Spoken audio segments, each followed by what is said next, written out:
Hello everyone. आज हम लोग ह्यूमन फिजियोलॉजी क्लास 11th का जो यूनिट है ह्यूमन फिजियोलॉजी, उसका जो फर्स्ट चैप्टर है डाइजेशन एंड एब्जॉर्प्शन, उसको हम लोग डिस्कस करने वाले हैं। ओके, सबसे पहले हम लोग इस वीडियो में देख लेते हैं कि हम लोग डाइजेशन एंड एब्जॉर्प्शन में क्या क्या डिस्कस करने वाले हैं। ओके, जो फर्स्ट पॉइंट हम लोग डिस्कस करेंगे इस चैप्टर में वो है कि डाइजेशन आफ्टर ऑल होता क्या है।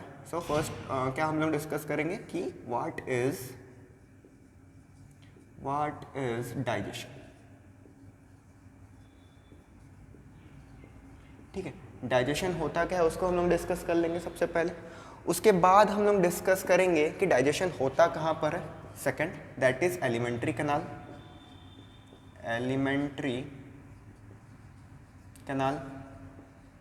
एलिमेंट्री कैनाल के बारे में डिस्कस करेंगे। नेक्स्ट हम लोग बात करेंगे ग्लैंड्स की, जो भी ग्लैंड्स एसोसिएटेड रहते हैं उनकी। ठीक है, कि कौन से ग्लैंड्स कौन सी सिक्रीशन दे रहा है फूड को डाइजेस्ट करने के लिए। हम लोग नेक्स्ट बात करेंगे किसकी, ग्लैंड्स की। फोर्थ हम लोग बात करेंगे physiology of digestion. Physiology of digestion. ठीक है, कि ग्लैंड्स के सिक्रीशन पर कौन कौन सा मैक्रोमोलिक्यूल्स कौन कौन सा माइक्रोमोलिक्यूल्स में टूट रहे हैं। ठीक है, हम लोग वो डिस्कस करेंगे फिजियोलॉजी ऑफ डाइजेशन में। नेक्स्ट हम लोग बात करेंगे डाइजेशन रिलेटेड डिजीजेस की। लास्ट हम लोग बात करेंगे डाइजेशन रिलेटेड डिजीजेस की। ओके, फिजियोलॉजी ऑफ डाइजेशन में ही हम लोग एब्जॉर्प्शन को भी डील करेंगे। ओके, अभी हम लोग डाइजेशन से स्टार्ट करते हैं कि सबसे पहली बात तो ये कि डाइजेशन होता क्या है। उसके बाद हम लोग बात करेंगे आज एलिमेंट्री कैनाल की। ओके, फर्स्ट सबसे पहली चीज हम लोग देखते हैं कि डाइजेशन आफ्टर ऑल होता क्या है। ओके, एब्जॉर्प्शन को तो हम लोग लास्ट में डील करते हैं। ठीक है,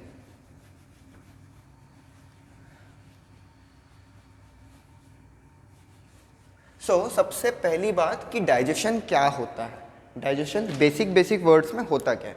डाइजेशन जैसे कि आपको पता होगा कि डाइजेशन क्या होता है, किसी भी फूड को हम लोग अगर छोटे छोटे टुकड़ों में तोड़ दे रहे हैं उसको हम लोग क्या बोलते हैं, डाइजेशन बोलते हैं। ठीक है, अगर हम लोग डेफिनेशन की बात करें तो यहाँ पर लिखेंगे हम लोग ब्रेक डाउन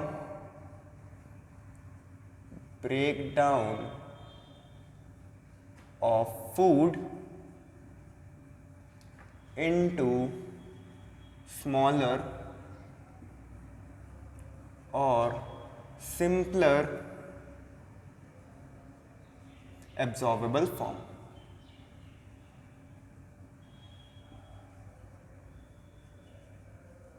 ठीक है, हम लोग फूड को स्मॉलर या फिर सिंपलर एब्जॉर्बेबल फॉर्म में तोड़ रहे हैं। ठीक है, अगर आप फूड को मैकेनिकली भी तोड़ रहे हो, जैसे कि आप च्यूइंग कर रहे हो, आप चबा रहे हो खाने को, तो वो भी क्या कहते हैं, डाइजेशन का ही एक फॉर्म है। ठीक है, अगर आप फूड को स्मॉलर एब्जॉर्बेबल फॉर्म में तोड़ रहे हो तो उसको हम क्या बोलेंगे, डाइजेशन बोलेंगे। डाइजेशन कितने तरीके की हो सकती है, एक होती है मैकेनिकल एंड एक होती है एंजाइमेटिक या फिर बायोकेमिकल। ठीक है, जो डाइजेशन है वो दो तरीके की हो सकती है। एक होती है क्या, मैकेनिकल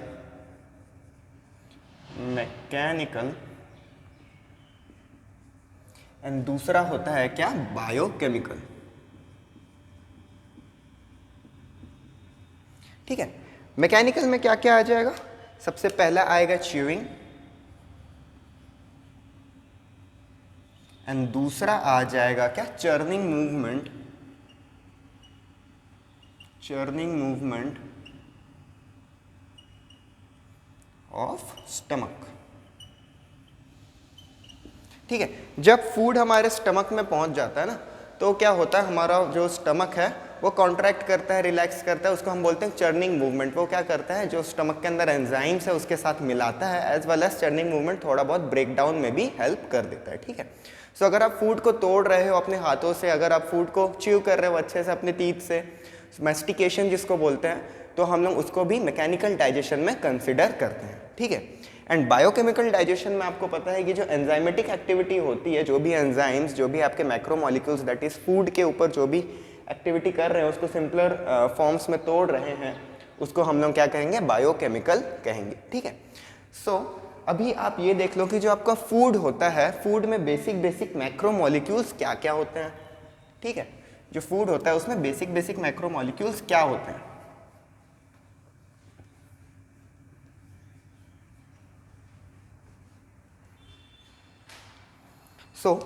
जो फूड है उसमें आपको पता होगा सबसे पहला सबसे मेजर पार्ट क्या होता है, कार्बोहाइड्रेट।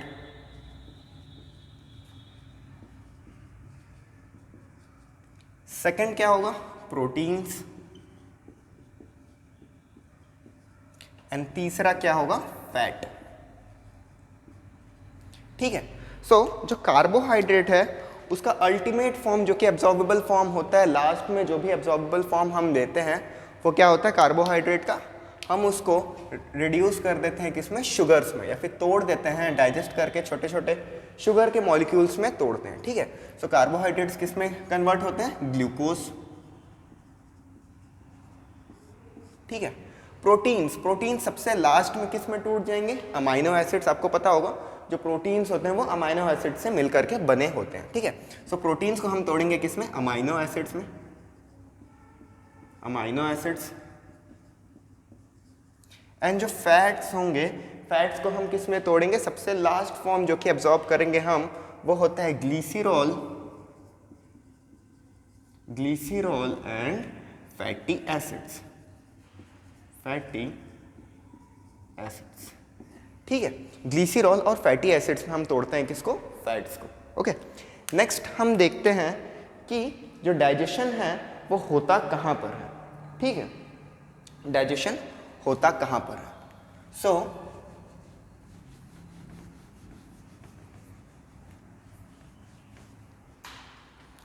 जो डाइजेशन होता है वो कहाँ पर होता है, एलिमेंट्री कैनाल में होता है। ठीक है।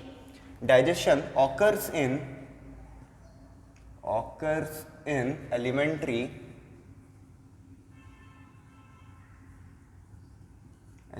कैनाल। ठीक है। अभी ये एलिमेंट्री कैनाल क्या होता है हम लोग ये देखते हैं। ठीक है, एलिमेंट्री कैनाल आफ्टर ऑल क्या होता है हम लोग ये देखते हैं। ठीक है। एलिमेंट्री कैनाल एक लॉन्ग ट्यूबुलर स्ट्रक्चर है। ठीक है, एलिमेंट्री कैनाल क्या है, एक लॉन्ग ट्यूब्यूलर स्ट्रक्चर जिसके अंदर जो है फूड जो है उसका क्या होता है, ब्रेक डाउन होता है। ठीक है। एलिमेंट्री कैनाल स्टार्ट कहाँ से होता है, it starts from mouth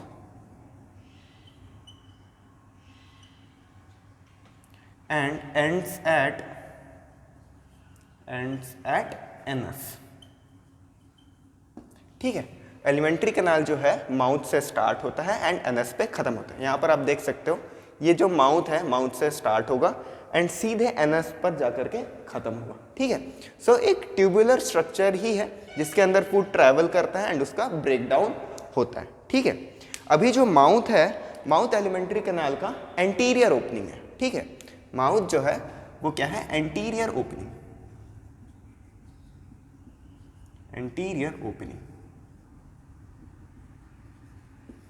and जो एनस है वो क्या है, पोस्टीरियर ओपनिंग। अभी आप एंटीरियर और पोस्टीरियर समझ लो। बायोलॉजी में जब भी हम बात करते हैं एंटीरियर की, एंटीरियर का मतलब होता है सामने का। ठीक है, एंटीरियर का मतलब होता है सामने का। तो जो माउथ है वो सामने का ओपनिंग है एंड पोस्टीरियर का मतलब होता है पिछला। ठीक है। एनस जो है वो पीछे का ओपनिंग है। ठीक है। जो एलिमेंट्री कैनाल है वो माउथ से स्टार्ट होता है, that is anterior opening of alimentary canal, and खत्म होता है कहाँ पर, एनस में, that is posterior opening of alimentary canal. ठीक है। अभी हम एलिमेंट्री कैनाल को देखते हैं, एलिमेंट्री कैनाल को एक एक करके डिस्कस करते हैं उसके पार्ट्स की। ठीक है। अभी आप एक चीज देखो, जो भी ग्लैंड्स होते हैं, ठीक है, जो भी ग्लैंड्स होते हैं जैसे कि लिवर हो गया या फिर पैनक्रियाज हो गया या फिर सलाइवरी ग्लैंड्स हो गए जो भी हमारे बकल कैविटी में प्रेजेंट होंगे। ठीक है। ये जो ग्लैंड्स है, 3 तरीके की जो ग्लैंड्स है वो एलिमेंट्री कैनाल के पार्ट नहीं होते, वो एलिमेंट्री कैनाल के साथ एसोसिएटेड रहते हैं या फिर एक्सेसरी रहते हैं। ठीक है। जो ग्लैंड्स होंगे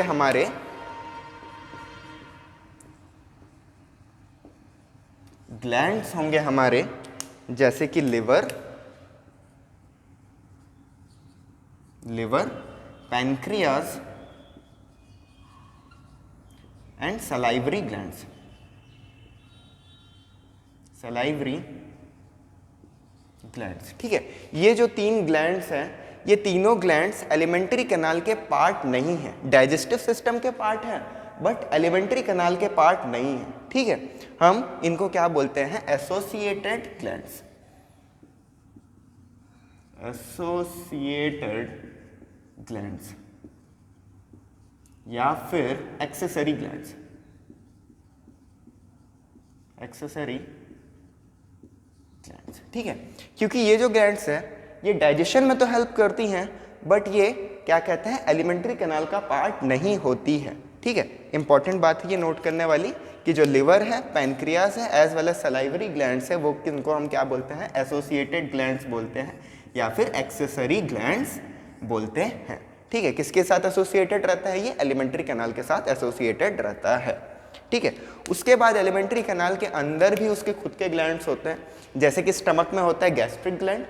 उसके बाद आप क्या कहते हैं? स्मॉल इंटेस्टाइन में आओगे तो स्मॉल इंटेस्टाइन के पास भी खुद के ग्लैंड्स होते हैं, स्मॉल इंटेस्टाइन के भी खुद के सिक्रीशंस होते हैं फूड को डाइजेस्ट करने के लिए, ओके।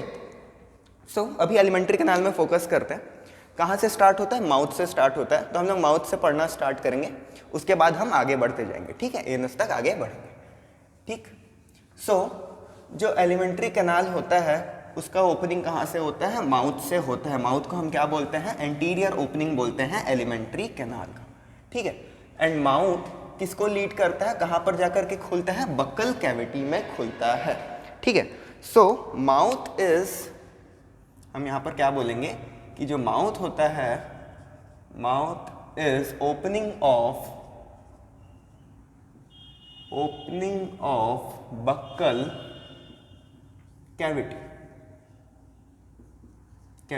एंड यही बक्कल कैविटी को और क्या बोलते हैं? ओरल कैविटी भी बोलते हैं, ओरल कैविटी, ठीक है। सो जो माउथ होता है वो कहाँ पर जाकर के खुलता है? बक्कल कैविटी में खुलता है या फिर ओरल कैविटी में खुलता है।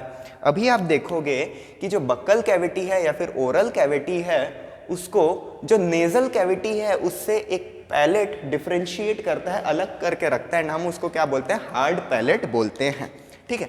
यहाँ पर एक एनलार्ज डायग्राम अगर मैं बनाऊं तो आप देख सकते हो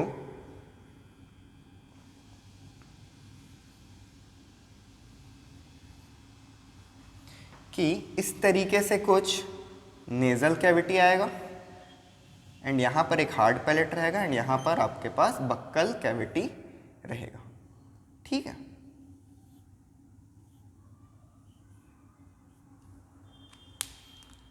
सो ये जो नोज से जुड़ रहा है ये पार्ट, इसको हम क्या बोलेंगे? नेजल कैविटी बोलेंगे, ठीक है। ये क्या है? Nasal cavity,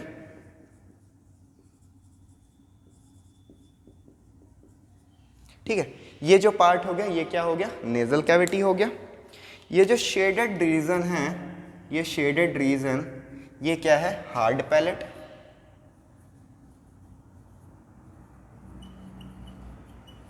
hard palate.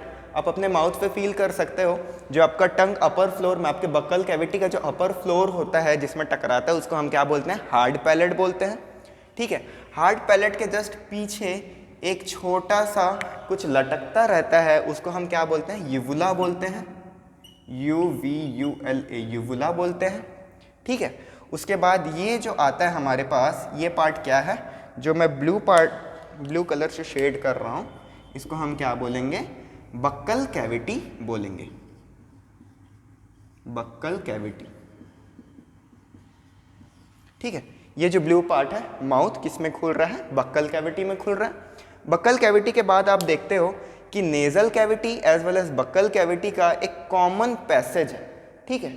यहाँ पर कोई डिफरेंशिएशन नहीं है, इतने तक अगर आप देखते हो तो कोई डिफरेंशिएशन नहीं है, एक कॉमन पैसेज है, इसको हम बोलते हैं फेरिंग्स, ठीक है। इतने को हम क्या बोलते हैं? फेरिंग्स बोलते हैं। इतने को हम क्या बोलेंगे? फेरिंग्स, ठीक है। एंड फेरिंग्स क्या होता है? कॉमन पैसेज होता है फॉर फूड एंड एयर, ठीक है। फेरिंग्स क्या होता है? कॉमन पैसेज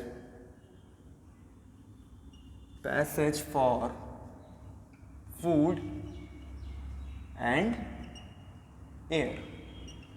ठीक है, सो अगर आपको पूछा जाए कि कॉमन पैसेज क्या होता है जहाँ से फूड और एयर दोनों ही पास होती हैं, तो हम क्या बोलेंगे, फेरिंग्स है, फेरिंग्स से पास होती है। ठीक है, उसके बाद आप नीचे आओगे तो आपको देखने को मिलेगा कि डिफ्रेंशिएट हो रहा है इनटू फूड पाइप एंड लैरिंग्स। ठीक है, जो नीचे जा रहे हैं तो यहाँ पर हमारे को दो ट्यूब्स देखने को मिल रही हैं। ये जो पिछला वाला ट्यूब है इसको हम क्या कहेंगे, फूड पाइप या फिर oesophagus, food pipe, food pipe या फिर ओसोफेगस, ओसोफेगस। एंड जो सामने वाला पार्ट है उसको हम क्या कहेंगे, लैरिंग्स कहेंगे।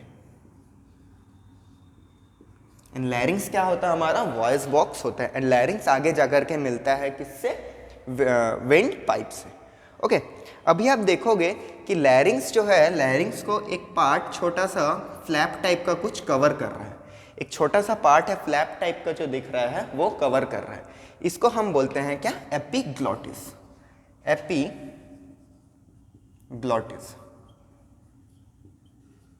एपिग्लॉटिस। एपिग्लॉटिस जो होता है वो क्या करता है, जब भी आप फूड को स्वेलो करते हो, निगलते हो, तो क्या करता है वो लैरिंग्स को कवर कर देता है, जिससे कि जो फूड है वो आपके विंड पाइप में ना चला जाए। ठीक है, सो लैरिंग्स को कवर कौन करता है, एपिग्लॉटिस करता है। एपिग्लॉटिस क्या होता है, एक फ्लैप लाइक स्ट्रक्चर होता है। ठीक है, कार्टिलेजिनस फ्लैप होता है। कार्टिलेजिनस फ्लैप मतलब आपके जो ईयर्स होते हैं आपके जो ईयर्स होते हैं वो भी कैसा होता है, कार्टिलेजिनस होते हैं। ठीक है, सो एपिग्लॉटिस जो है एक कार्टिलेजिनस फ्लैप की तरह काम करता है, जो कि कवर करता है लैरिंग्स को, जिससे कि जब फूड आप स्वेलो करो तो वो विंड पाइप में ना चला जाए। ठीक है, सो एपिग्लॉटिस क्या है, कार्टिलेजिनस, कार्टिलेजिनस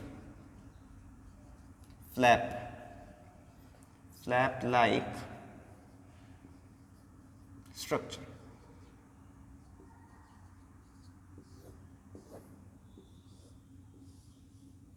ठीक है, एपिग्लॉटिस क्या है, कार्टिलेजिनस फ्लैप लाइक स्ट्रक्चर है, जो कि कवर करता है किसको, लैरिंग्स को, जिससे कि फूड जो है जब आप स्वेलो करो तो वो विंड पाइप में ना चला जाए। ठीक है, अब बहुत बार देखते होगे पानी पीते टाइम आपको खांसी आ जाती है। क्यों आती है, जब एपिग्लॉटिस ठीक से बंद नहीं हो पाता है एंड थोड़ा बहुत पानी भी आपके लैरिंग्स या फिर विंड पाइप में चला जाता है तो हमारे को खांसी आती है, जिससे कि वो पानी जो है वो बाहर आ जाए। ठीक है, सो यहाँ पर हमने बात किया बक्कल कैविटी की। बक्कल कैविटी को डिफरेंशिएट कौन कर रहा है, अलग कौन कर रहा है नेजल कैविटी से। हमने देखा कि हार्ड पैलेट जो है, हार्ड पैलेट बक्कल कैविटी को नेजल कैविटी से अलग कर रहा है। हार्ड पैलेट के पीछे एक छोटा सा पार्ट रहता है जिसको हम यूवुला बोलते हैं। ठीक है, एक कॉमन पैसेज होता है food as well as air के लिए, जिसको हम क्या कहते हैं, फेरिंग्स कहते हैं। फेरिंग्स के नीचे आते हैं तो वो जो कॉमन पैसेज है वो डिफरेंशिएट हो जाता है इनटू इसोफेगस एंड लैरिंग्स, एंड लैरिंग्स को कवर करता है एक cartilaginous flap, that is epiglottis. ठीक है, इसके बाद हम देखते हैं कि बक्कल कैविटी में क्या क्या होता है। ठीक है, बक्कल कैविटी के अगर हम लोग अंदर देखें तो हमारे को देखने को क्या क्या मिलता है, हमारे को तीत देखने को मिलता है, एज वेल एज हमारे को टंग देखने को मिलता है। ठीक है, अगर हम बक्कल कैविटी के अंदर देखते हैं तो हमारे को तीत एज वेल एज टंग देखने को मिलेगा। अभी हम लोग तीत और टंग के बारे में डिस्कस कर लेते हैं। ठीक है, सो सबसे पहले हम लोग बात करते हैं टंग की। टंग की अगर हम लोग बात करें तो हमारे को पता है कि जो टंग होता है वो एक मस्क्यूलर ऑर्गन होता है, मस्क्यूलर ऑर्गन। ठीक है, मसल्स रहते हैं हमारे टंग में, हम अपने टंग को मूव कर सकते हैं, कॉन्ट्रैक्ट कर सकते हैं, रिलैक्स कर सकते हैं। ठीक है, सो हमारा जो टंग है वो क्या है, एक मस्क्यूलर ऑर्गन है। एंटीरियरली फ्री रहता है, free at anterior and, anterior and. ठीक है, मैंने अभी बताया एंटीरियर क्या होता है, सामने वाला पार्ट होता है। ठीक है, सामने वाले साइड को हम एंटीरियर साइड कहते हैं। सो हमारा जो टंग है, हमारे सामने वाला साइड कैसा रहता है, फ्री रहता है, हम हिला सकते हैं टंग को सामने से। ठीक है। सो एंटीरियर एंड कैसा रहता है, फ्री रहता है। पोस्टीरियरली वो अटैच्ड रहता है, पोस्टीरियरली अटैच्ड, ठीक है। पिछले तरफ से क्या रहता है, अटैच्ड रहता है। कहां से अटैच्ड रहता है, to the floor of buccal cavity, attached to the floor of buccal cavity, ठीक है। जो हमारा टंग है एक मस्कुलर ऑर्गन होता है, मस्कुलर ऑर्गन होता है, as well as anterior end पे कैसा रहता है, वो फ्री रहता है। पोस्टीरियर एंड पे वो अटैच्ड रहता है किससे, फ्लोर ऑफ बक्कल कैविटी। जो हमारा बक्कल कैविटी का फ्लोर है, ये जो बक्कल कैविटी है इसका जो फ्लोर है यहाँ पर अटैच्ड रहेगा, क्या, टंग, ठीक है। एज वेल एज जो टंग है उसके ऊपर क्या रहते हैं, टेस्ट बर्ड्स रहते हैं, टेस्ट बर्ड्स, ठीक है। So contain taste buds, taste buds. ये जो टेस्ट बर्ड्स रहते हैं ये किसके ऊपर रहते हैं, पैपिले के ऊपर रहते हैं। आपने देखा होगा कि जो टंग होता है, पैपिले, जो टंग होता है उसके ऊपर छोटे छोटे दाने की तरह कुछ कुछ होते हैं। जो हमारा टंग होता है उस पर छोटे छोटे डॉट्स की तरह कुछ कुछ होते हैं, ठीक है, प्रोजेक्शंस होते हैं, ठीक है, कुछ निकला रहता है। एंड इन्हीं प्रोजेक्शंस को क्या कहते हैं, पैपिले कहते हैं। एंड इन्हीं प्रोजेक्शंस में से कुछ प्रोजेक्शंस में क्या होते हैं, टेस्ट बर्ड्स होते हैं, जिससे कि हमारे को टेस्ट का पता लगता है, ठीक है। पैपिले जो होते हैं सारे के सारे पैपिले में टेस्ट बर्ड्स नहीं होते हैं, कुछ ऐसे पैपिले होते हैं जिसमें कि टेस्ट बर्ड्स होते हैं, ठीक है। सो टंग के बारे में आप देख लो, मस्कुलर ऑर्गन होता है, एंटीरियरली फ्री होता है, पोस्टीरियरली अटैच्ड रहता है किससे, बकल कैविटी के फ्लोर से। एंड क्या कंटेन करता है, टेस्ट बर्ड्स कंटेन करता है, किसके ऊपर रहते हैं, पैपिले के ऊपर रहते हैं, ठीक है। सो यहाँ पर हमारा टंग खत्म होता है, इससे ज़्यादा हमारे को जानने की ज़रूरत नहीं है। नेक्स्ट हम लोग बात करेंगे किसकी, टीथ की।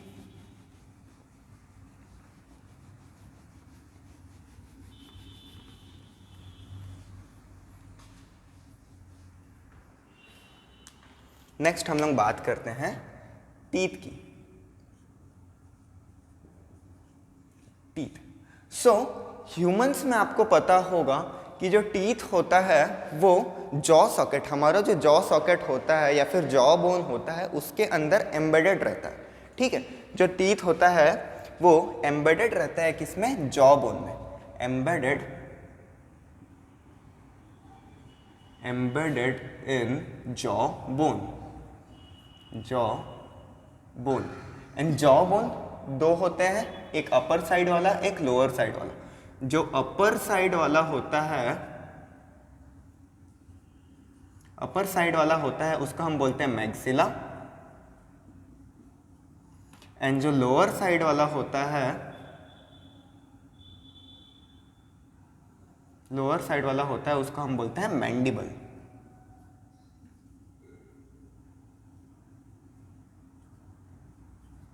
ठीक है। जो अपर जॉ बोन होता है उसको हम क्या बोलते हैं, मैक्सिला बोलते हैं। एंड जो लोअर जॉ बोन होता है उसको हम क्या बोलते हैं, मैंडिबल बोलते हैं। एंड ऐसे टीथ जो कि एम्बेडेड हो इन जॉ बोन, ठीक है, जो जॉ बोन में एम्बेडेड हो, ऐसे टीथ को हम क्या बोलते हैं, थिकोडोंट बोलते हैं, ठीक है। Teeth embedded in jawbone is known as thecodont, thecodont, ठीक है, थीकोडोंट बोलते हैं। ऐसे टीथ जो कि जॉ बोन के अंदर एम्बेडेड हो उसको हम क्या बोलते हैं, थीकोडोंट बोलते हैं, ठीक है। सो यहाँ पर हम लिख लेते हैं कैसे होते हैं हमारे टीथ, थीकोडोंट होते हैं, थीकोडोंट, ठीक है। नेक्स्ट हम बात करते हैं, आपने देखा होगा कि जो हमारे टीथ हैं वो दो बार आते हैं, ठीक है। एक बार बचपन में हमारे पास मिल्क टीथ होता है जो कि शेड हो जाता है मैच्योरिटी आने पर, एंड उसके बाद परमानेंट टीथ आ जाते हैं, ठीक है। सो ह्यूमंस के पास पूरी लाइफ में दो बार टीथ आते हैं, ठीक है। सो 2 सेट्स ऑफ टीथ, हम बोल सकते हैं कि ह्यूमंस के पास 2 सेट ऑफ टीथ रहते हैं, 2 set of teeth in life time, पूरे लाइफ टाइम में 2 सेट ऑफ टीथ आते हैं, ठीक है। 2 सेट ऑफ टीथ कौन कौन से? सबसे पहले तो मिल्क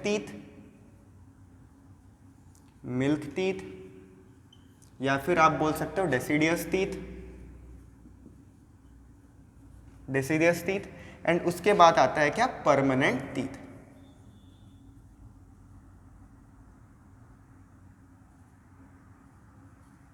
परमानेंट टीथ, ठीक है। डेसिडियस टीथ या फिर मिल्क टीथ आते हैं, एंड उसके बाद क्या आता है? परमानेंट टीथ आते हैं। तो 2 सेट ऑफ टीथ आते हैं हमारे पूरे लाइफ टाइम में, ठीक है। एंड हम ऐसे टीथ को क्या बोलते हैं, ऐसे टाइप के डेंटिशन को क्या बोलते हैं? डाइफायोडोंट।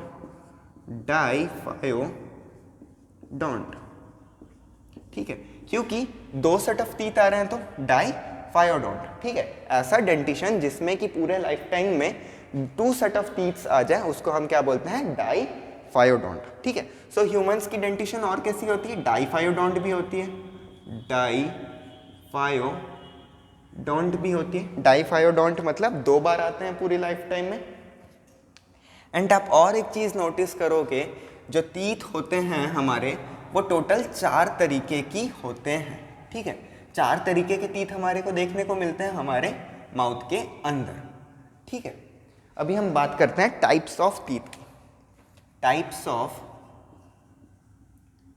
Of teeth. अगर हम टीथ के टाइप्स के बारे में बात करें, या फिर हम अगर जॉ को बनाते हैं, टीथ के डायग्राम को बनाते हैं, तो आप देखोगे कि जो मिडल से अगर आप डिवाइड करते हो तो 2 सेट्स में डिवाइड हो जाता है आपका जॉ। किस तरीके से? आप देखो, मान लो आप अपर जॉ या फिर लोअर जॉ कुछ भी बना रहे हो, मान लो हम ये अपर जॉ ही बना रहे हैं, ठीक है। सो हमें सबसे पहले 2 इंसाइजर्स देखने को मिलेंगे। 2 इंसाइजर्स के बाद हमारे को एक कैनाइन देखने को मिलेंगे। कैनाइन के बाद हमारे को क्या देखने को मिलता है? 2 प्रीमोलर, एंड उसके बाद हमारे को लास्ट में देखने को मिलेगा 3 मोलर, ठीक है। कुछ इसी तरीके का टीथ होता है। 2 इंसाइजर होता है, एक कैनाइन होता है, 2 प्रीमोलर एंड 3 मोलर। एक साइड की बात कर रहे हैं, इसी को कॉपी कर देंगे दूसरे साइड, तो फिर इधर भी 2 इंसाइजर, एक कैनाइन, 2 प्रीमोलर एंड 3 मोलर, ठीक है। सो हमारे को यहाँ पर क्या देखने को मिल रहा है? 2 इंसाइजर, एक कैनाइन, 2 प्रीमोलर एंड 3 मोलर, ठीक है। एंड इसी को कॉपी करके आप दूसरे जॉ बना दो, सेम टू सेम इसी तरीके का कॉपी हमारे को देखने को मिलेगा अगले जॉ में भी, ठीक है। अगर आप टोटल करोगे तो आपको देखने को मिलेगा कि यहाँ पर एक जॉ में 16 टीथ आपको देखने को मिल रहे हैं, ठीक है। एक जॉ में 16 टीथ देखने को मिल रहे हैं।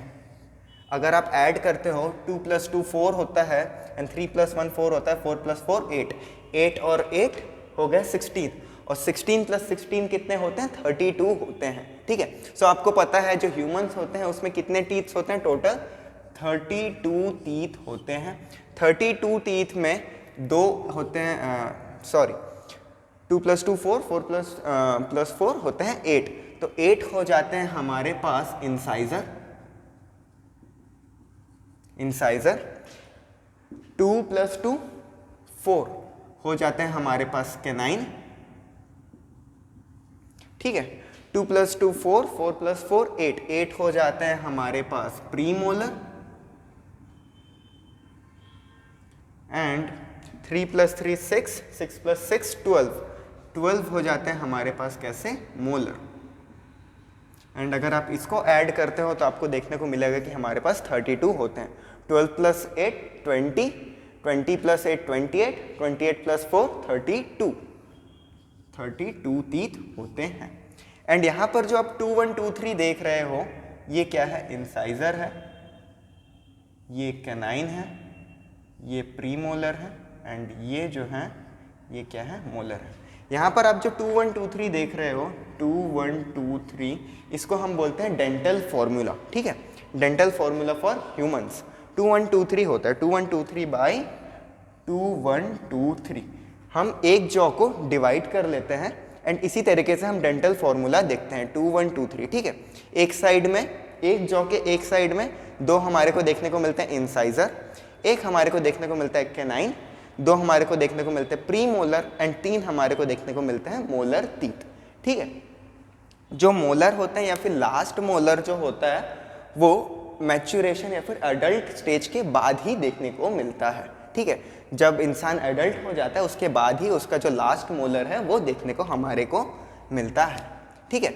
सो टीथ में आप देख रहे हो कि 4 अलग अलग तरीके के टीथ हैं, ठीक है। 4 अलग अलग तरीके के टीथ हैं एंड इन्हीं 4 अलग अलग तरीके के टीथ को हम क्या बोलते हैं, हम बोलते हैं हेटेरोडोंट, ठीक है। जब अलग अलग तरीके के टीथ हमारे को देखने को मिलते हैं तो हम उसको क्या बोलते हैं, हेटेरोडोंट बोलते हैं, हेटेरोडोंट, ठीक है। 4 अलग अलग तरीके के हमारे को टीथ देखने को मिल रहे हैं, हम इसको क्या बोलते हैं, हेटेरोडोंट बोलते हैं, हेटेरोडोंट, ठीक है। सो डेंटल फॉर्मूला याद हो गया 2 1 2 3। आप एक जॉ को आधा कर दोगे, ठीक है, अपर जॉ लो या फिर लोअर जॉ लो, उसको आप आधा कर दोगे। आधा करने के बाद 2 1 2 3 हम अगर देखते हैं तो 2 हमारे को इंसाइजर मिलेंगे, एक हमारे को कैनाइन मिलेगा, 2 हमारे को प्रीमोलर मिलेंगे एंड 3 हमारे को मोलर्स मिल जाएंगे, ठीक है। एंड उसी को आप 4 से इंटू कर दोगे तो आपके पास 32 टीथ टोटल आ जाते हैं, ठीक है। सो ह्यूमंस में टोटल कितने टीथ होते हैं, 32 दांत होते हैं, ठीक है। हमने सुना भी है कि हमारे पास कितने दांत होते हैं, 32 दांत होते हैं। हमारे डायलॉग्स में लिखा भी होता है ना कि 32 ही तोड़ देंगे करके, तो उसका मतलब क्या होता है कि 32 के 32 दांत तोड़ दिए जाएंगे, ठीक है। तो इसका मतलब क्या होता है, हमारे पास टोटल एक अडल्ट ह्यूमन के पास कितने टीथ होते हैं, 32 टीथ होते हैं, जिसमें कि 4 तरीके की टोटल टीथ्स होते हैं। 4 कौन कौन से होते हैं, इंसाइजर होता है, कैनाइन होता है, प्रीमोलर होता है एंड मोलर होता है। एंड 4 अगर अलग अलग तरीके के टीथ हैं तो उसको हम किस तरीके का डेंटिशन बोलते हैं, हेटेरोडोंट टाइप का डेंटिशन बोलते हैं, ठीक है। सो हम क्या देख सकते हैं इसमें कि जो ह्यूमन डेंटिशन होता है, ह्यूमन डेंटिशन किस किस तरीके का होता है। सबसे पहली बात तो थीकोडोंट होता है। थीकोडोंट का मतलब क्या होता है, जो टीथ हैं वो किसमें एम्बेडेड होंगे, इन जॉ बोन, ठीक है, बोन के अंदर एम्बेडेड होंगे। जॉ बोन में कौन कौन से बोन आते हैं, अपर जॉ को हम बोलते हैं maxilla and lower jaw bone को हम क्या बोलते हैं, मैंडिबल बोलते हैं, ठीक है। सो थीकोडोंट वो टीथ जो कि जॉ बोन के अंदर एम्बेडेड हो। डाइफायोडोंट का मतलब ये होता है कि पूरी लाइफ टाइम में 2 सेट्स ऑफ टीथ हमारे को मिल रहे हैं, 2 बार, डाई माने 2, ठीक है। तो 2 बार हमारे को टीथ मिल रहे हैं, एक हो जाता है मिल्क टीथ या फिर डेसिडियस टीथ, सेकंड हो जाता है परमानेंट टीथ। एंड हेटेरोडोंट का मतलब ये होता है कि अलग अलग तरीके के टीथ हैं हमारे बक्कल कैविटी में। कौन कौन से अलग अलग तरीके के टीथ हैं, 4 अलग अलग तरीके के टीथ हैं, incisor, canine, premolar as well as molar, ठीक है। सो यहीं पर टीथ का काम भी खत्म हो जाता है। नेक्स्ट हम लोग बात करते हैं सलाइवरी ग्लैंड्स की, ठीक है। हमारे बक्कल कैविटी में और क्या मिलता है, सलाइवरी ग्लैंड्स मिलते हैं, ठीक है। सबसे पहले हमने टंग की बात की, फिर हमने टीथ की बात कर ली, अब हम बात करते हैं सलाइवरी ग्लैंड्स की, ठीक है। सलाइवरी ग्लैंड्स की अगर हम बात करते हैं, सलाइवरी ग्लैंड्स, सलाइवरी ग्लैंड्स की अगर हम बात करें तो हमारे को सबसे पहले देखने को मिलता है पैरोटिड ग्लैंड, पैरोटिड ग्लैंड जो कि पेयर में रहता है, पेयर्ड में रहता है, ठीक है। एंड ये कहां पर प्रेजेंट होता है, नियर द ईयर या फिर बिलो, बिलो ईयर, ठीक है। कान के जस्ट नीचे प्रेजेंट होता है क्या, पैरोटिड ग्लैंड। उसके बाद हम बात करते हैं सब मैक्सिलरी ग्लैंड की, सेकंड सब मैक्सिलरी, मैक्सिलरी ग्लैंड, ये भी कैसा रहता है, पेयर्ड रहता है, पेयर्ड रहता है। कहां पर प्रेजेंट होता है, मैक्सिला के पास। एंड मैक्सिला मैंने अभी अभी बताया, मैक्सिला क्या होता है, अपर जॉ बोन को बोलते हैं। जो अपर जॉ बोन होता है हम उसको मैक्सिला बोलते हैं। मैक्सिला के पास प्रेजेंट होता है क्या, सब मैक्सिलरी ग्लैंड, ठीक है। एंड लास्ट हम लोग बात करते हैं सबलिंगुअल ग्लैंड की। तीसरा सब लिंगुअल ग्लैंड। एंड जो सबलिंगुअल ग्लैंड होता है ये भी कैसा होता है, पेयर्ड होता है एंड हमारे को कहाँ देखने को मिलता है, बिलो टंग। ठीक है, लिंगुअल मतलब क्या होता है, टंग को बोलते हैं हम लोग लिंगुआ। ठीक है, एंड सबलिंगुअल ग्लैंड मतलब क्या कहते हैं, टंग के नीचे। एंड वो हमारे को कहाँ देखने को मिलता है, टंग के नीचे देखने को मिलता है। सो हमने यहाँ पर देखा कि हमारे को 3 तरीके की सलाइवरी ग्लैंड्स देखने को मिल रही हैं, पैरोटिड ग्लैंड, सब maxillary gland and sublingual gland. ठीक है, एंड तीनों ही कैसे हैं, पेयर्ड है। ठीक है, अकेले नहीं है, पेयर्ड है। सो हमारे पास टोटल कितनी सलाइवरी ग्लैंड्स हैं, 6 सलाइवरी ग्लैंड्स या फिर 3 पेयर्स ऑफ सलाइवरी ग्लैंड्स हमारे को मिल रही हैं। ठीक है, सो हमने यहाँ पर सलाइवरी ग्लैंड्स की बात की, 3 पेयर्स में मिल रहे हैं, पैरोटिड ग्लैंड, सब maxillary gland and sublingual gland. ठीक है, टोटल 6 हमारे पास क्या है, सलाइवरी ग्लैंड्स हैं, मतलब 3 पेयर्स हैं। ठीक है, एंड सलाइवरी ग्लैंड्स जो है वो भी किस में आती हैं, एसोसिएटेड डाइजेस्टिव ग्लैंड्स में आती हैं। आपको पता होगा जो हमारा सलाइवा होता है उसमें क्या होता है, सलाइवरी एमाइलेज होता है जो कि कार्बोहाइड्रेट को एक तरीके से डाइजेस्ट करता है। ठीक है, सो सलाइवरी ग्लैंड्स किस में आती हैं, एसोसिएटेड या फिर एक्सेसरी डाइजेस्टिव ग्लैंड्स, एसोसिएटेड या फिर एक्सेसरी डाइजेस्टिव ग्लैंड्स में आती हैं। ठीक है, सो सलाइवरी ग्लैंड्स के आगे बढ़ते हैं। नेक्स्ट हम लोग बात करते हैं फेरिंग्स की। ठीक है, फेरिंग्स को अच्छे से डिस्क्राइब करते हैं।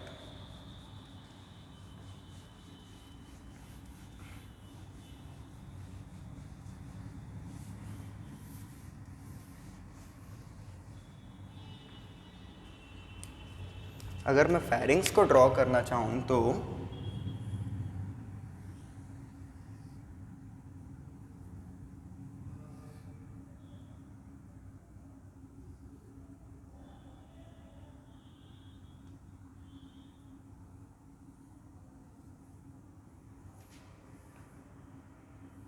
ये हमारा क्या हो गया, नेजल कैविटी हो गया, ये हमारा हार्ड पैलेट एंड ये हमारा क्या हो गया, बक्कल कैविटी हो गया। ठीक है,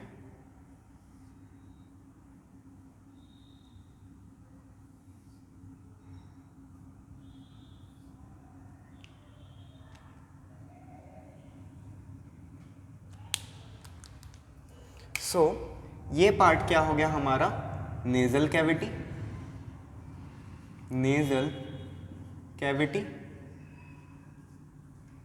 ये हमारा क्या हो गया, ओरल कैविटी या फिर बक्कल कैविटी,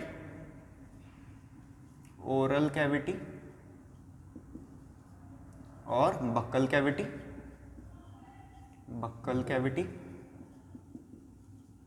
ठीक है, oral cavity and buccal cavity को डिफरेंशिएट कौन कर रहा है, जो रेड से शेडेड है इसको हम क्या बोलते हैं, हार्ड पैलेट।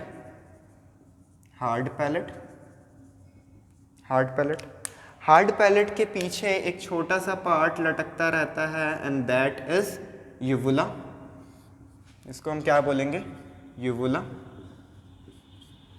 ठीक है, एंड जो कॉमन पार्ट है, कॉमन पैसेज है जहाँ से फूड और एयर दोनों ही पास हो रहे हैं, इतने से को हम क्या बोलेंगे, फेरिंग्स बोलेंगे, फेरिंग्स बोलेंगे। ठीक है, अभी आप देखो फेरिंग्स जो है, फेरिंग्स को हम 3 पार्ट में डिवाइड करते हैं। ठीक है, 3 पार्ट में डिवाइड करते हैं। इतना सा जो पार्ट है, जितना सा नेजल कैविटी के अंदर आ रहा है, इतना सा पार्ट फेरिंग्स का, इसको हम क्या कहते हैं, नेजोफेरिंग्स कहते हैं, नेजोफेरिंग्स। ठीक है, इतने से पार्ट को हम क्या कहते हैं, नेजोफेरिंग्स कहते हैं। जितना सा पार्ट ओरल कैविटी के सामने आ रहा है, इतने से को हम क्या कहते हैं, ओरोफेरिंग्स कहते हैं, ओरोफेरिंग्स। ठीक है। जितना पार्ट फेरिंग्स का ओरल कैविटी के सामने आ रहा है इतने से को हम क्या कहते हैं, ओरोफेरिंग्स कहते हैं। एंड जितना पार्ट लैरिंग्स के आसपास आ रहा है फेरिंग्स का, इसको हम लैरिंजियोफेरिंग्स कहते हैं, लैरिंजियोफेरिंग्स। ठीक है। जितना सा पार्ट क्या कहते हैं, लैरिंग्स के आसपास कांटेक्ट में आ रहा है इतने से को हम क्या कहते हैं, लैरिंजियोफेरिंग्स कहते हैं। ठीक है। जो पार्ट पीछे से नीचे चला जा रहा है, ये जो दोनों डिवाइड हो रहे हैं, जो पाइप फेरिंग्स के बाद डिवाइड हो जा रहे हैं, डिफ्रेंशिएट हो जा रहे हैं, उसमें से जो पोस्टीरियर वाला पार्ट होता है उसको हम क्या कहते हैं, फूड पाइप कहते हैं, फूड पाइप, फूड पाइप या फिर ओइसोफेगस, ओइसोफेगस या फिर ईसोफेगस भी कहते हैं। ठीक है, ईसोफेगस। एंड जो एंटीरियर वाला पार्ट है, एंटीरियर वाला जो पाइप है, उसको हम क्या कहते हैं, लैरिंग्स कहते हैं, लैरिंग्स कहते हैं। लैरिंग्स को हम और क्या कहते हैं, वॉइस बॉक्स भी कहते हैं। लैरिंग्स को एक कार्टिलेजिनस कवर करता है, कार्टिलेजिनस पार्ट कवर करता है, एंड इसको हम क्या कहते हैं, एपिग्लॉटिस कहते हैं। ठीक है। लैरिंग्स को हम, लैरिंग्स को जो कवर करता है कार्टिलेजिनस फ्लैप, उसको हम क्या कहते हैं, एपिग्लॉटिस कहते हैं, एपिग्लॉटिस कहते हैं। ठीक है। लैरिंग्स को एक कार्टिलेजिनस फ्लैप कवर करता है, उसको हम क्या कहते हैं, एपिग्लॉटिस कहते हैं। ठीक है। सो फेरिंग्स के तीन part, nasopharynx, oropharynx as well as laryngopharynx. ठीक है। Nasal cavity as well as oral cavity को कौन डिफरेंशिएट कर रहा है, हार्ड पैलेट डिफरेंशिएट कर रहा है। हार्ड पैलेट के पीछे एक छोटा सा एक्सटेंशन रहता है, उसको हम क्या कहते हैं, यूवुला कहते हैं, UVULA। ठीक है, यूवुला। उसके बाद नीचे आते हैं तो हम देखते हैं कि food pipe as well as wind pipe दोनों अलग अलग हो जा रही है। जो लैरिंग्स है वो आगे जाकर के विंड पाइप से जुड़ती है। लैरिंग्स को हम क्या कहते हैं, वॉइस बॉक्स कहते हैं। लैरिंग्स को एक कार्टिलेजिनस कवर या फिर फ्लैप कवर करता है जिससे कि उसमें फूड ना जाए, एंड वो कवर को हम क्या कहते हैं, एपिग्लॉटिस कहते हैं। एंड पोस्टीरियरली जो फूड पाइप चला जा रहा है उसको हम क्या कहते हैं, ईसोफेगस कहते हैं। ठीक है। बार बार आपको एंटीरियर और पोस्टीरियर वर्ड सुनने को मिलेगा तो समझ लेना, अच्छे से याद रखना कि जो एंटीरियर वर्ड होता है वो सामने के लिए होता है, जो पोस्टीरियर वर्ड होता है वो बायोलॉजी में पीछे के लिए होता है। ठीक है। सो जो फूड पाइप है वो कैसा सिचुएटेड रहता है, पोस्टीरियरली सिचुएटेड रहता है, एंड जो विंड पाइप है या फिर लैरिंग्स है वो एंटीरियरली सिचुएटेड रहता है। ठीक है। सो यहाँ पर फेरिंग्स की बात कंप्लीट हो जाती है। इसके बाद हम बात करते हैं फूड पाइप और स्टमक की। ठीक है। सो जो फूड पाइप होता है वो तो आपको पता है, उसको हम क्या कहते हैं, ईसोफेगस कहते हैं। ठीक है। जो फूड पाइप होता है उसको हम क्या कहते हैं, ईसोफेगस कहते हैं।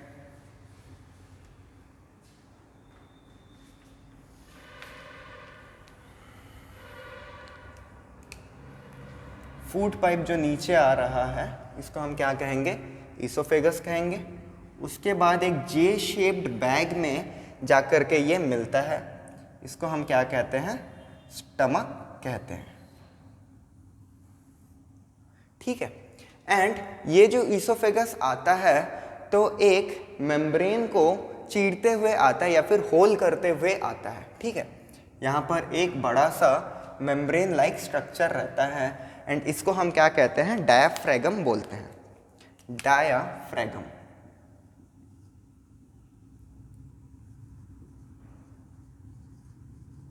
डायाफ्रैगम, डायाफ्रैगम क्या करता है, जो हमारा थोरैसिक कैविटी होता है, थोरैसिक कैविटी मतलब जहाँ पर हमारे लंग्स होते हैं। ठीक है।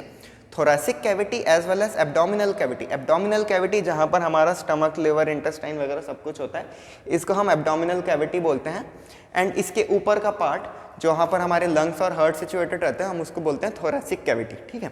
So thoracic cavity as well as abdominal cavity को डिफरेंशिएट करता है कौन, diaphragm. As well as diaphragm का एक और काम होता है, वो होता है ब्रीथिंग। ठीक है। ये लंग्स को पुल करता है नीचे की तरफ, जिससे कि हम रेस्पिरेशन कर पाते हैं। ठीक है। सो डायाफ्रैगम के दो काम, सबसे पहला काम thoracic cavity as well as abdominal cavity को डिफरेंशिएट करता है। सेकंड काम वो क्या करता है, रेस्पिरेशन में हेल्प करता है, लंग्स को पुल करता है। ठीक है, ये नीचे की तरफ जब पुल करेगा तो लंग्स नीचे की तरफ एक्सपैंड होंगे जिससे कि हवा अंदर जाती है। ठीक है, so diaphragm respiration as well as differentiation दोनों में ही हेल्प करता है। ठीक है, नेक्स्ट बात करते हैं हम ईसोफेगस की। ईसोफेगस जो है हमारा फूड पाइप। जो स्टमक है वो जे शेप्ड बैग की तरह दिखता है। किसकी तरह दिखता है? स्टमक जे शेप्ड बैग, जे शेप्ड बैग की तरह दिखता है। एंड किधर सिचुएटेड रहता है? Left side of abdominal cavity. ठीक है, लेफ्ट अपर साइड में सिचुएटेड रहता है। जो हमारा एब्डोमिनल कैविटी होता है उसके लेफ्ट अपर साइड में सिचुएटेड रहता है। ठीक है, सिचुएटेड किधर रहता है?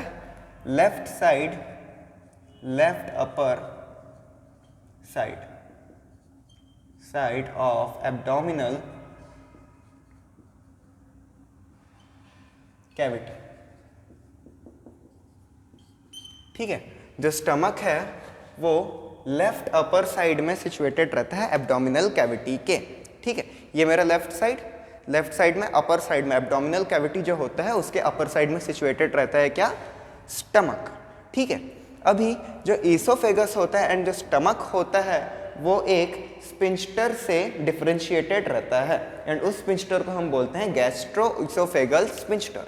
ठीक है, तो जहाँ पर ईसोफेगस स्टमक से मिलेगा यहाँ पर एक स्पिंस्टर होगा। ठीक है, स्पिंस्टर होगा एंड इसको हम क्या कहते हैं? गैस्ट्रो ईसोफेगल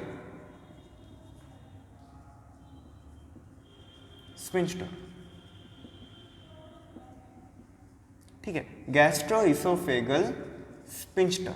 ठीक है, अभी आप स्पिंस्टर और क्या कहते हैं वेल्व के बीच में डिफरेंस समझ लो। ठीक है, स्पिंस्टर काम, वेल्व और स्पिंस्टर का काम एक ही तरीके का होता है कि वो फ्लो को रोकते हैं। ठीक है, अभी अगर ईसोफेगस से स्टमक में फूड आ जा रहा है तो ये फ्लो को रोक देगा, बैक फ्लो को रोकेगा कि भाई वापस से जो फूड है वो ईसोफेगस में ना चला जाए। ठीक है, एक बार स्टमक में आ गया तो स्टमक में ही रहे, क्योंकि स्टमक जो है फूड पहुंचने के बाद क्या करता है? चर्निंग मूवमेंट करता है, कॉन्ट्रैक्ट हो करके वो चर्निंग मूवमेंट करता है जिससे कि जो फूड है वो अंदर की जो एंजाइम्स है उससे मिक्स हो जाए एंड थोड़ा बहुत मैकेनिकल डाइजेशन भी हो जाए। मैकेनिकल डाइजेशन मतलब हिल कर अगर कुछ टूट जाता है तो टूट जाए फूड।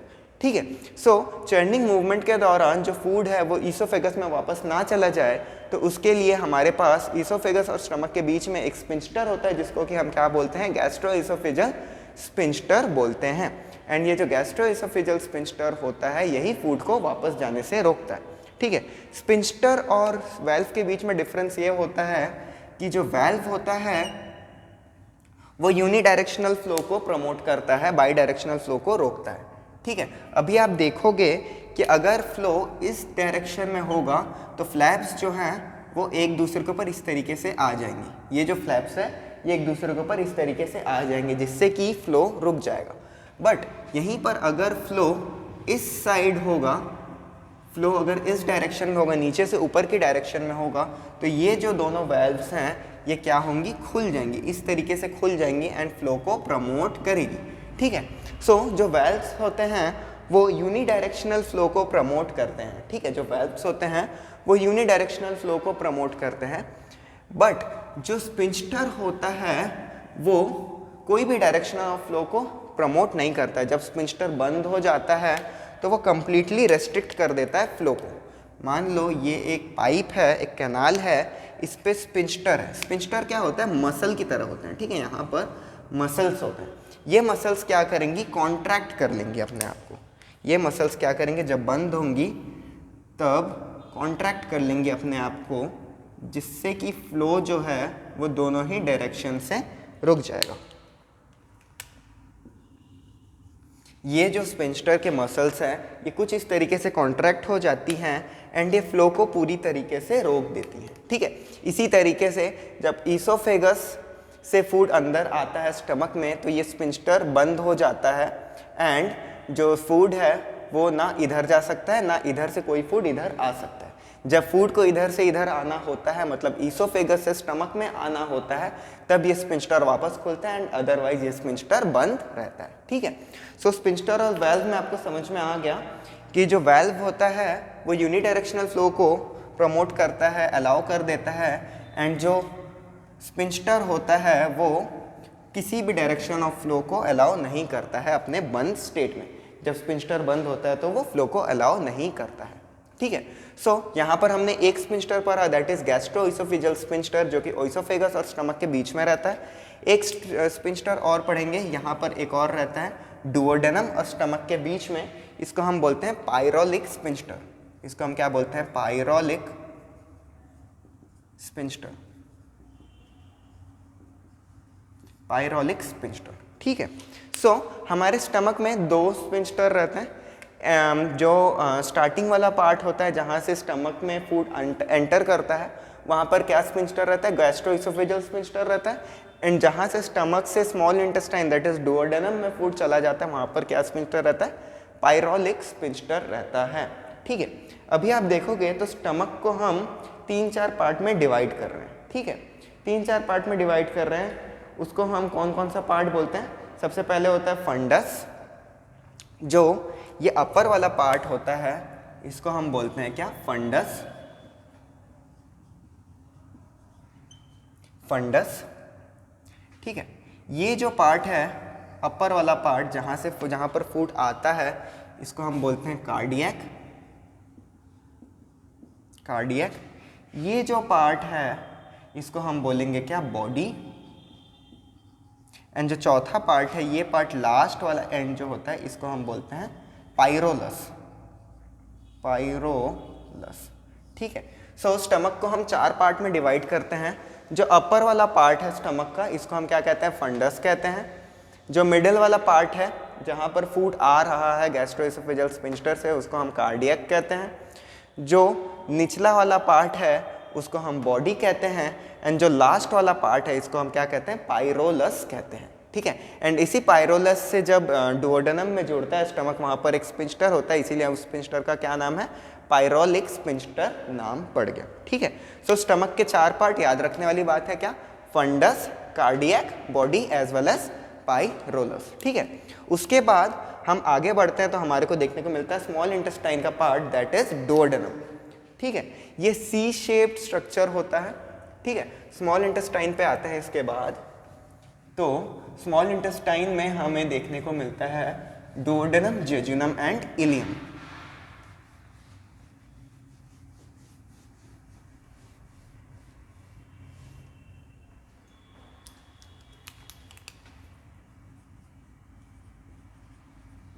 स्मॉल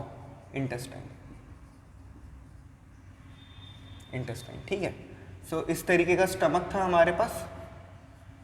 ठीक है, स्टमक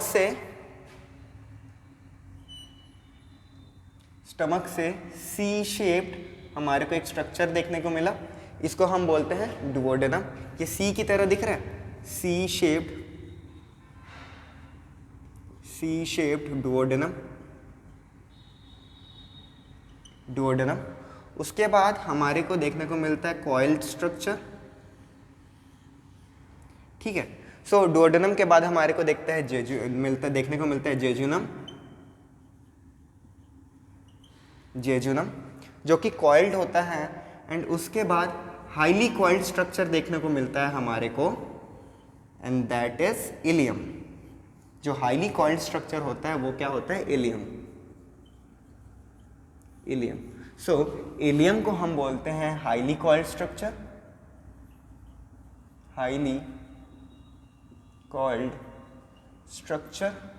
जेजुनम को बोलेंगे हम लोग कॉइल्ड स्ट्रक्चर। एंड जो डुओडेनम होता है वो कैसा होता है? सी शेप्ड होता है। ठीक है, डुओडेनम कैसा होता है? सी शेप्ड होता है। जेजुनम हम बोलेंगे कॉइल्ड स्ट्रक्चर। एंड जो इलियम होता है, जो लास्ट पार्ट होता है स्मॉल इंटेस्टाइन का, वो कैसा होता है?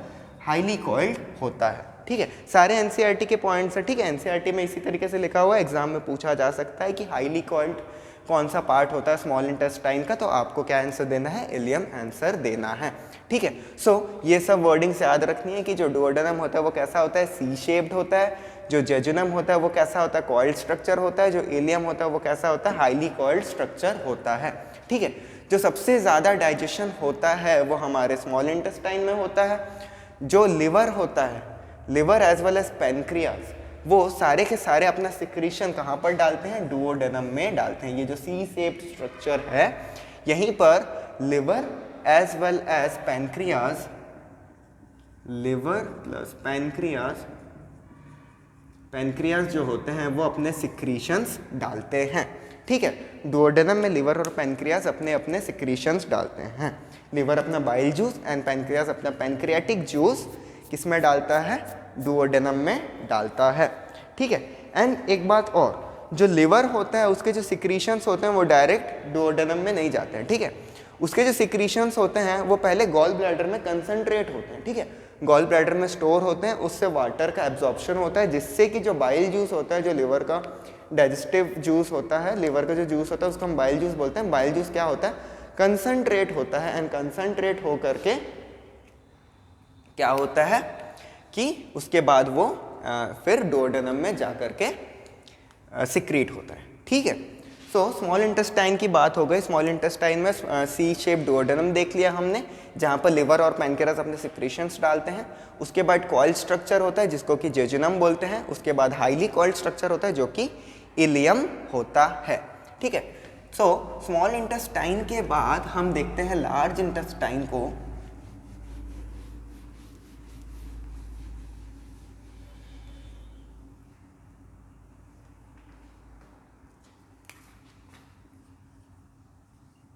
लार्ज इंटेस्टाइन को देखते हैं, एंड लार्ज इंटेस्टाइन के 4 पार्ट होते हैं। ठीक है, यहाँ पर इलियम जो होता है, जो हाईली कॉइल्ड स्ट्रक्चर होता है, वो मिलता है लार्ज इंटेस्टाइन से। यहाँ पर एक ब्लाइंड सैक होता है जिसको कि हम सीकम बोलते हैं। ठीक है, ये पार्ट होता है लार्ज इंटेस्टाइन का। ठीक है, फिर आता है कोलॉन,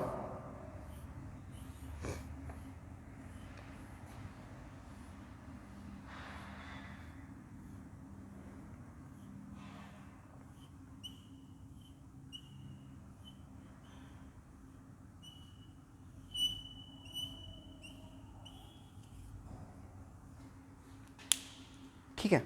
सो यहाँ पर स्मॉल इंटेस्टाइन का पार्ट जो कि लार्ज इंटेस्टाइन से मिल रहा है, ये क्या हो गया, इलियम। इलियम कैसा था, हाईली कॉइल्ड स्ट्रक्चर था। जिस पार्ट से इलियम लार्ज इंटेस्टाइन से मिल रहा है इसको हम क्या बोलते हैं, सीकम। सीकम, सीकम, इसको हम क्या बोलते हैं, ब्लाइंड सैक बोलते हैं। Blind sac. ब्लाइंड सैक क्यों बोलते हैं, क्योंकि इसकी सिर्फ एक ही ओपनिंग है। ठीक है, ये इधर ही खुल रहा है, इधर से निचली साइड से बंद है। ठीक है, सो इसको हम ब्लाइंड सैक बोलते हैं।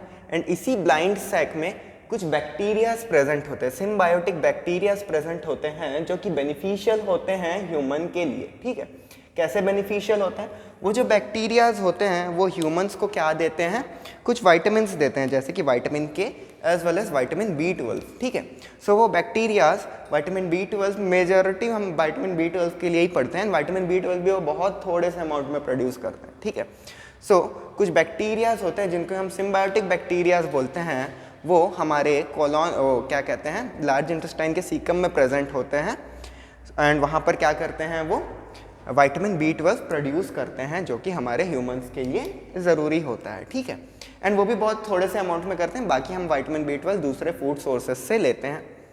नेक्स्ट बात करते हैं लार्ज इंटेस्टाइन की, तो ये जो पार्ट है, यहाँ तक का पार्ट, इसको हम बोलते हैं कोलॉन। कोलॉन, कोलॉन को भी 3 पार्ट में तोड़ दिया गया है। ये हो गया असेंडिंग कोलॉन, असेंडिंग कोलॉन, ये हो गया transverse colon, transverse colon, and ये हो गया डिसेंडिंग कोलॉन, डिसेंडिंग कोलॉन। ठीक है, सो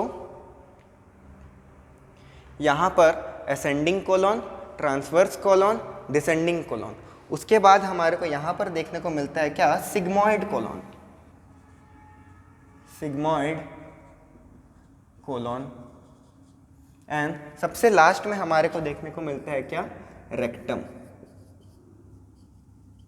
एंड यहाँ पर जो ओपनिंग होता है, पोस्टीरियर ओपनिंग, उसको हम क्या कहते हैं, एनस कहते हैं। ठीक है। सो लार्ज इंटेस्टाइन में जब स्मॉल इंटेस्टाइन जहाँ पर मिलता है उसको हम सीकम कहते हैं, जो कि ब्लाइंड सैक होता है। ब्लाइंड सैक मतलब उसकी सिर्फ एक ही ओपनिंग होती है। उसके बाद हमारे को कोलॉन देखने को मिलता है। कोलॉन में असेंडिंग कोलॉन देखने को मिलता है, ट्रांसवर्स कोलॉन देखने को मिलता है, डिसेंडिंग कोलॉन देखने को मिलता है एंड सिग्मॉइड कोलॉन देखने को मिलता है। सिग्मॉइड कोलॉन के बाद हमारे को रेक्टम देखने को मिलता है। रेक्टम जहाँ पर हमारे वेस्ट मटेरियल या फिर फीसेस स्टोर होती हैं। एंड उसके बाद हमारे को पोस्टीरियर ओपनिंग देखने को मिलता है एलिमेंट्री कैनाल का, दैट इज एनस। ठीक है। जो लार्ज इंटेस्टाइन स्टार्ट होता है उसके शुरुआत में ही हमारे को एक छोटा सा पार्ट देखने को मिलता है जो कि सीकम से अटैच्ड रहता है। ठीक है। इसको हम कहते हैं vermiform appendix, vermiform appendix. And ये जो वर्मीफॉर्म अपेंडिक्स होता है ये वेस्टिजियल ऑर्गन होता है। ठीक है। वर्मीफॉर्म अपेंडिक्स जो होता है, वर्मीफॉर्म अपेंडिक्स जो होता है ये क्या होता है, वेस्टिजियल ऑर्गन होता है। वेस्टिजियल ऑर्गन का मतलब ये होता है कि ये ऑर्गन अब रिड्यूस हो चुका है साइज में एंड अब यूज में नहीं आता है।